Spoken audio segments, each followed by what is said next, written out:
News and programming is sponsored by Desert View Hospital, providing emergency medical care around the clock at 360 South Lola Lane. Learn more at desertviewhospital.com. Physicians are not employees or agents of this hospital. News is also brought to you by J.K. Nelson Law. Call 727-9900 today for your free consultation. If you need a lawyer, you need Nelson.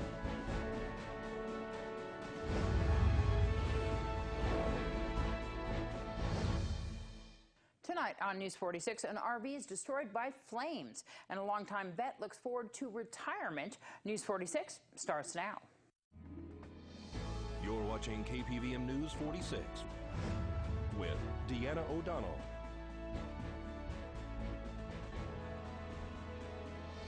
News 46, local coverage you can count on.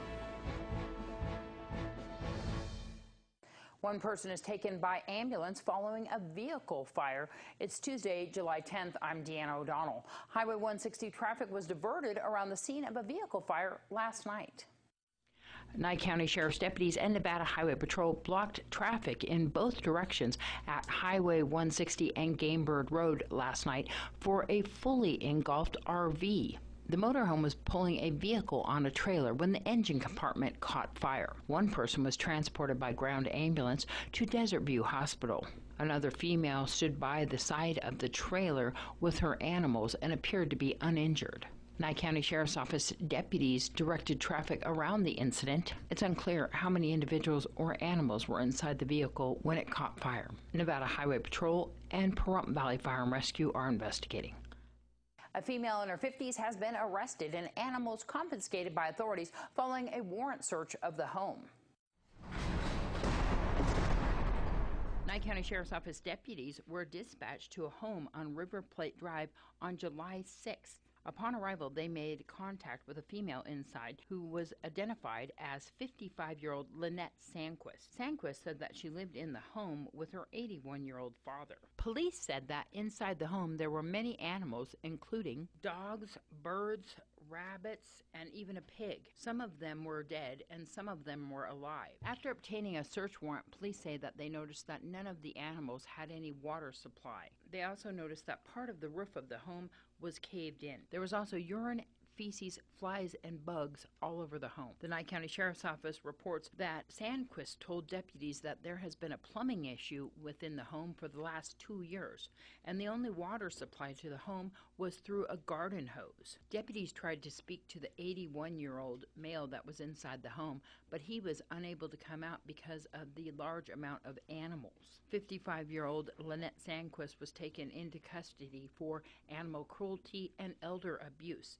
The 81-year-old was taken for protective custody. All of the animals were taken by Nye County animal control officers to Desert Haven so that they could get the care that they need.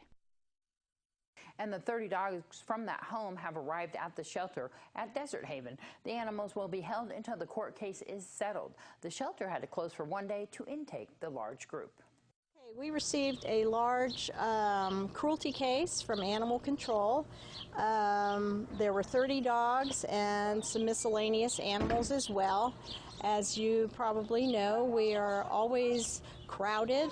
We have a lot of dogs, a lot of cats, a lot of animals here that we are trying to send to other rescues and adopt out as well.